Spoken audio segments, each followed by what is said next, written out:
السلام علیکم ورحمۃ اللہ۔ آج میں آپ کے سامنے ذوالقرنین بادشاہ کا مکمل واقعہ پیش کروں گی کہ ذوالقرنین کون تھا اور اس نے یاجوج و ماجوج کے لیے کس طرح دیوار بنائی۔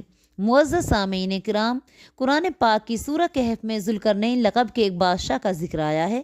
ذوالقرنین کا مطلب ہے دو سینگوں والا، چونکہ وہ بہت بڑا بادشاہ تھا اور اس کی سلطنت مشرق سے مغرب تک پھیلی ہوئی تھی، اس لیے اس کو ذوالقرنین کہا گیا ہے۔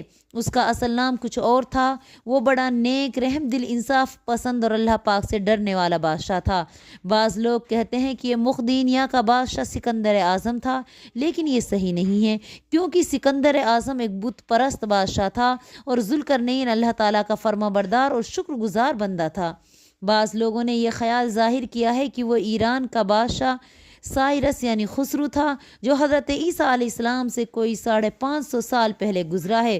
قرآن پاک میں ذوالقرنین کی دو نشانیاں بتائی گئی ہیں اور وہ اسی بادشاہ میں پائی جاتی ہیں۔ اللہ تعالیٰ نے ذوالقرنین کو دنیا کے بہت بڑے حصے پر حکومت دی تھی اور اسے بڑا مال اور ہر قسم کا ساز و سامان عطا کیا تھا۔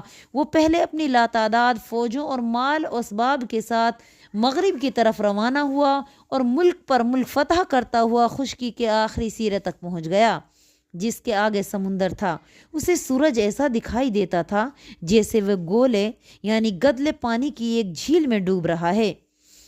وہاں ایک قوم بھی آباد تھی۔ اس کی نسبت اللہ تعالیٰ نے ذوالقرنین سے فرمایا، اے ذوالقرنین، تم کو ان لوگوں پر دونوں طرح کا اختیار حاصل ہے، چاہو تو ان کو تکلیف پہنچاؤ اور چاہو تو ان کے ساتھ نیک سلوک کرو۔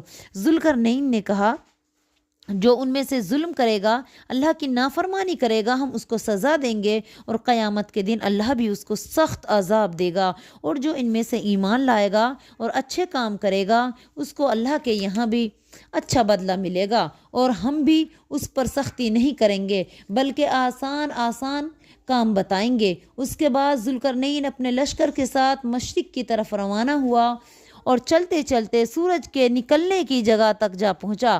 وہاں اس نے ایسے لوگوں کو دیکھا جو نہ تو گھر بنایا کرتے تھے اور نہ دھوپ سے بچنے کے لیے کسی قسم کا ساز و سامان رکھتے تھے۔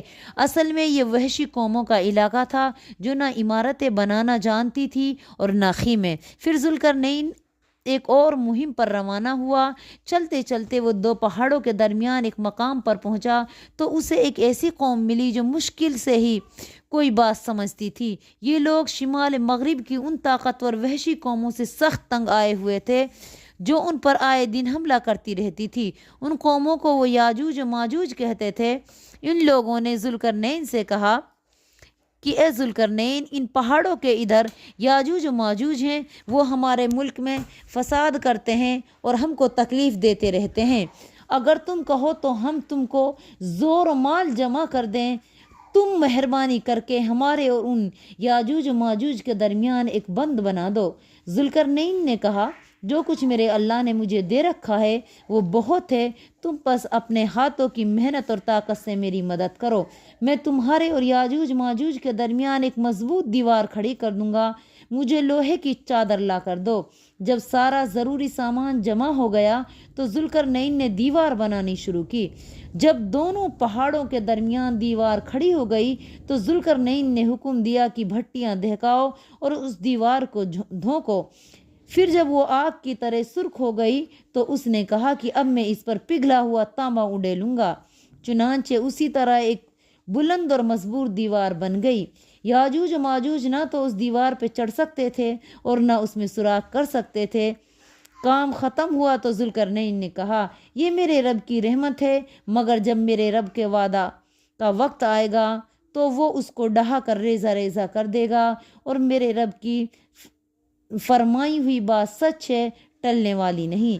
مطلب یہ کہ جب اللہ تعالیٰ کی مرضی ہے تو یہ دیوار قائم رہے گی، اور پھر جب وہ وقت آئے گا جو اللہ نے اس کی تباہی کے لیے مقرر کر رکھا ہے تو پھر وہ اس کو تباہ ہونے سے کوئی چیز نہیں روک سکے گی۔